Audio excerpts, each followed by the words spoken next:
Hello and welcome to the virtual world of English. मैं हूं संजीव, आपका मेंटर, आपका गाइड और आपका story teller. And I believe कि literature is not a subject, it is a way of living. मैं हमेशा बोलता हूं कि लिटरेचर को आप सब्जेक्ट की तरह बिल्कुल मत लीजिए, उसको एक इंटरेस्टिंग तरीके से पढ़िए और उसको एक वे ऑफ लिविंग लीजिए, क्योंकि लिटरेचर आपको बहुत चीज़ें सिखाता है और आप लिटरेचर को अपनी लाइफ में इस तरह से लीजिए ताकि आप उससे कुछ मैसेज ले सकें। हर एक स्टोरी, हर एक पोएम में बहुत डीप मीनिंग होती हैं, चाहे वो छोटी स्टोरी हो, चाहे वो बड़ी स्टोरी हो, चाहे वो कॉमिक स्टोरी हो, चाहे वो सीरियस स्टोरी हो। और उसी कड़ी में आज हम आपके लिए लेकर के आए हैं एक बड़ी ही छोटी स्टोरी लेकिन बहुत इंटरेस्टिंग और फनी स्टोरी, जिसका नाम है हु डिड पैट्रिक्स होमवर्क। अब हम स्टोरी बिगिन करें उससे पहले आप सभी लोग हमको बताइए कि होमवर्क करना किसको पसंद है। शायद 99.99% लोगों का आंसर होगा कि होमवर्क करना किसी को नहीं पसंद है। अब वो 0.1% हर क्लास में निकल आते हैं जो कि डेली टीचर को रिमाइंड करते हैं कि आपको होमवर्क देना है। अगले दिन जब क्लास शुरू होता है तो वो टीचर को रिमाइंड करते हैं कि होमवर्क सबमिट करना है। और ऐसे लोगों से तो बस हर कोई रिक्वेस्ट करता है कि भगवान बचाइए। हर क्लास में ऐसे लोग होते हैं। You don't have to take the names of them, but I believe that every class has these kind of people. So please keep reading your stories in a better way. Literature की stories question answer तक मत limited रखें, उनको समझिए, उनको पढ़िए और उनको अपनी लाइफ में अप्लाई करिए। तो चलिए देखते हैं हमारी आज इस स्टोरी में हमको क्या मिलता है। एंड आई बिलीव आपने अभी तक हमारा चैनल सब्सक्राइब कर दिया होगा। अगर जो नहीं सब्सक्राइब किया है तो ऐसी इंटरेस्टिंग स्टोरीज़ के लिए हमारे चैनल को सब्सक्राइब करिए, इसको शेयर करिए और फॉलो करिए। Thank you. So let us begin the story and we'll see what we have in this story. ये स्टोरी है एक बच्चे की जिसका नाम है पैट्रिक। आपने ऑलरेडी टाइटल में पढ़ लिया होगा। अब पैट्रिक बड़ा परेशान रहता है क्योंकि वो स्कूल तो जाता है लेकिन वो इंटरेस्टेड नहीं है होमवर्क्स करने में। उसको होमवर्क करना बिल्कुल भी नहीं पसंद है, बड़ा बोरिंग टास्क उसको लगता है। अब होमवर्क करना ऑब्वियसली मैंने जैसे पहले बताया कि 99.9% बच्चों को नहीं पसंद होता है।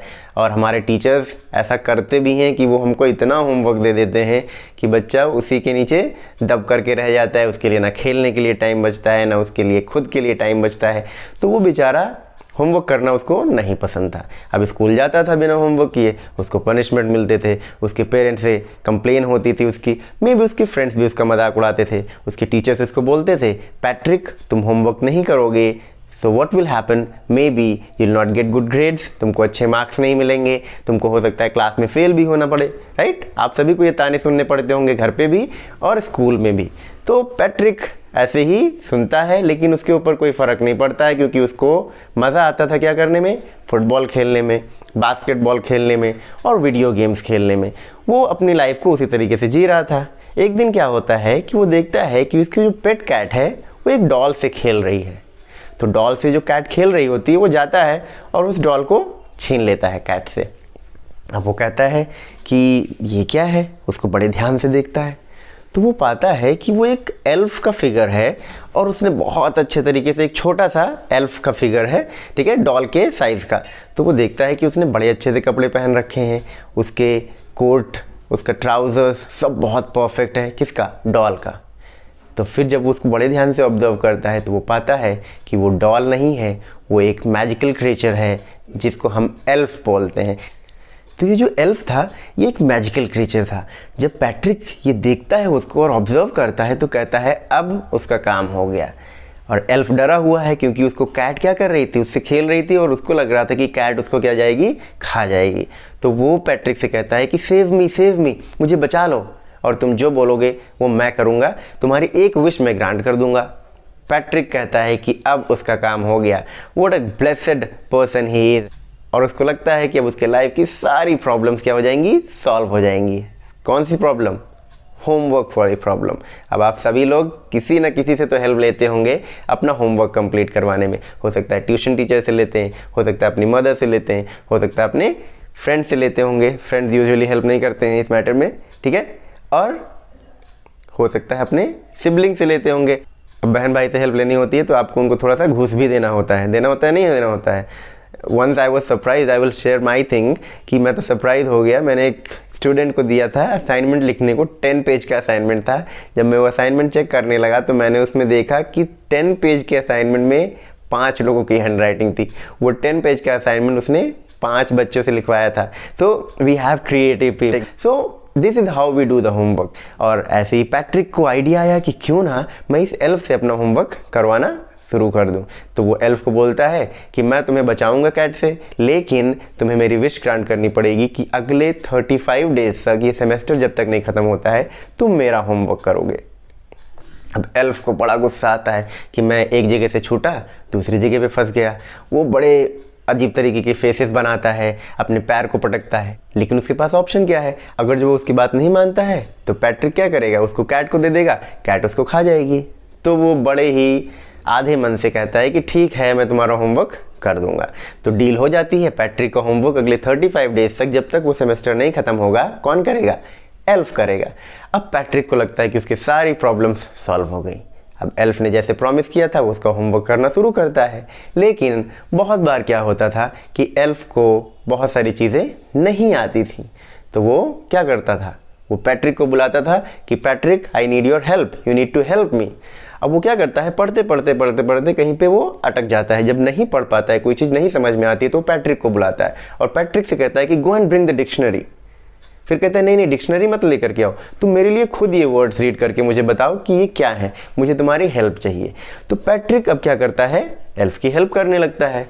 जब मैथ्स की बात आती है तब तो एल्फ कुछ भी नहीं कर पाता था, जैसे हम मोस्ट ऑफ द स्टूडेंट्स नहीं कर पाते हैं। जब मैथ्स की बात आती है तो मेरे लिए पर्सनली तो मैथ्स में हमेशा बोलता हूँ कि मैथ्स सॉल्व करने का मतलब या मैथ्स क्लास में बैठने का मतलब it is like watching a Chinese movie without subtitle. तो यही होता था।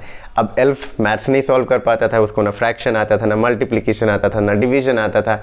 वो बड़ा परेशान होता है। वो फिर किसको बुलाता है? पैट्रिक को बुलाता है। कहता है कि what are this time tables? ये टाइम टेबल्स क्या होते हैं? हमारी दुनिया में, एल्फ की दुनिया में टाइम टेबल्स जैसी कुछ चीज़ नहीं होती है। Multiplication, subtraction, addition, division, fraction, ये सब कुछ नहीं होता है। तुम मुझे हेल्प करो।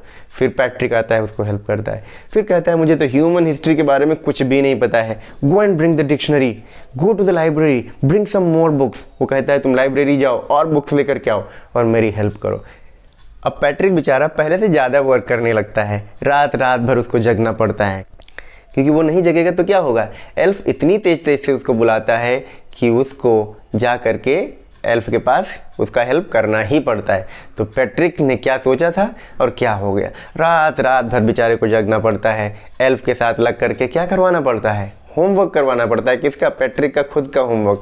अब अभी तक तो पैट्रिक को खुद बोल देना चाहिए था कि भैया तुम जाओ, मैं खुद ये होमवर्क कर लूँगा, लेकिन पैट्रिक को लगता है कि एल्फ उसका हेल्प कर रहा है। तो वो लगा रहता है, बेचारा रात भर जगता है, होमवर्क करवाता है एल्फ के साथ मिल करके। अगले दिन सुबह स्कूल जाता है, उसकी आंखें बड़ी हो जाती हैं क्योंकि वो रात भर सो नहीं पाता है और स्वेलिंग आ जाती है उसकी आंखों में। तो ऐसे चलता रहता है और आखिरी दिन स्कूल का आ जाता है। अब जब आखिरी दिन आ जाता है तो एल्फ को लगता है कि अब उसका काम ख़त्म हो गया। एल्फ चुपके से पीछे के दरवाजे से वो निकल जाता है, क्योंकि अब और कोई होमवर्क नहीं था, सेमेस्टर ख़त्म हो गया था। जो डील हुई थी एल्फ की और पैट्रिक की 35 डेज तक हेल्प करने की, वो ख़त्म हो गया। एल्फ चुपके से चला जाता है। जब रिज़ल्ट का टाइम आता है तो क्या होता है? पैट्रिक को AS ग्रेड मिलता है, जो कि टॉप रैंकर्स को मिलता है। पैट्रिक बहुत खुश होता है, लेकिन पैट्रिक से ज़्यादा खुश होते हैं उसके पेरेंट्स, उसके टीचर्स और उसके फ्रेंड्स। तो सब अमेज्ड हैं कि ये हुआ क्या, पैट्रिक ने ये क्या किया। पैट्रिक जो कभी होमवर्क नहीं करता था, उसके AS ग्रेड कैसे आ गए? सब अमेज्ड हैं। और उस दिन से पैट्रिक बहुत अच्छा बच्चा बन जाता है। वो सबकी बातें मानता है, अपना रूम साफ रखता है, चीज़ों को अच्छे से करता है और चीज़ों को और सीरियसली वो लेने लगता है। अब उसके पेरेंट्स बड़े खुश हो जाते हैं और सब लोग बहुत खुश हो जाते हैं। अब पैट्रिक को लगता है कि उसके होमवर्क किसने किए? एल्फ ने किए।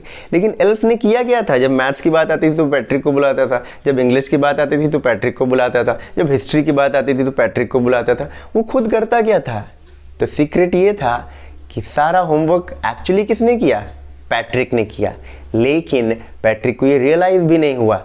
सो at the end of the day, the moral of the story is what? That someone needs a little help and a little push, a little motivation to do things. तो जब हम as a teacher, जब हम as a friend किसी की help करते हैं, it is not necessary that we have to write their work. We have to assist them. हमें उनका help दूसरे तरीके से भी करना है, so that we motivate them कि वो अपनी चीज़ों को अच्छे से कर सकें। तो एक बड़ी इंटरेस्टिंग स्टोरी, एक छोटी सी स्टोरी। तो आई होप आपको ये स्टोरी अच्छी लगी होगी, आपने एंजॉय किया होगा। और ऐसे ही इंटरेस्टिंग स्टोरीज़ के लिए आप हमारे वीडियो को लाइक करिए, हमारे चैनल को सब्सक्राइब करिए और शेयर करिए। Please drop your comments in the comment section अगर जो आपको स्टोरी अच्छी लगी। Thank you so much.